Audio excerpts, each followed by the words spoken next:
Welcome back to Yahoo Finance Live. The Dow up about 115 points here as we head into the noon hour. In terms of sector, tech leading the gains today as investors look ahead to those big earnings after the bell with Apple and Amazon reporting. Let's bring in Jared Blickery with a breakdown of the market action so far. Jared. That's right. Well, I've been watching the VIX here. It's a little bit elevated. And let's go up to the S&P 500 as well. We have the inkling, the very slightest possibility of a bottoming formation, but don't get your hopes up too much just yet, just because we have a lot of earnings after the bell, as you said. We also have a big Fed meeting, and we haven't been talking about that quite as much. But here's the 10-year T-note yield. Taking a look at the bond market, we can see the 10-year elevated by about 4 basis points here. Let's take a quick look at the U.S. dollar index. That is also up to multi-year highs. Take a look at these last 4 candles here, 5, 6 actually, right in a row. That's pretty bullish on the U.S. dollar, but we know that weighs on risk assets sometimes.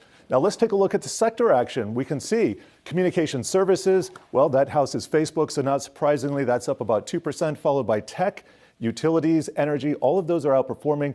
Only consumer discretionary is trading to the down, is the worst off. That's down about 1/3 of 1%.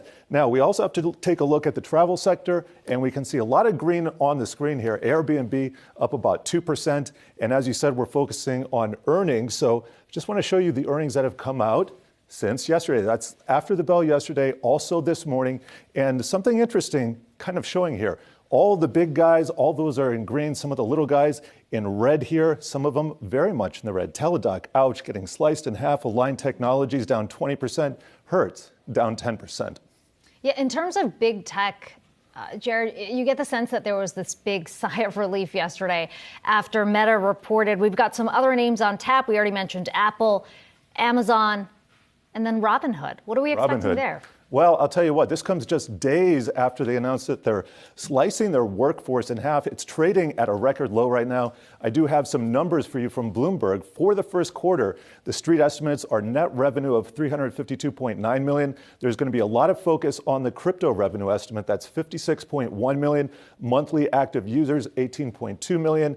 And then the guidance. So they're looking for an increase of sales to a revenue to $415.5 million. And for the year, they're looking at $1.78 billion. But again, they're downsizing because they came to market during the craziest trading time I've probably seen in my entire career. So lots of focus on Robinhood today. Okay, we'll all be watching. We of course will have a breakdown of those numbers after they come out.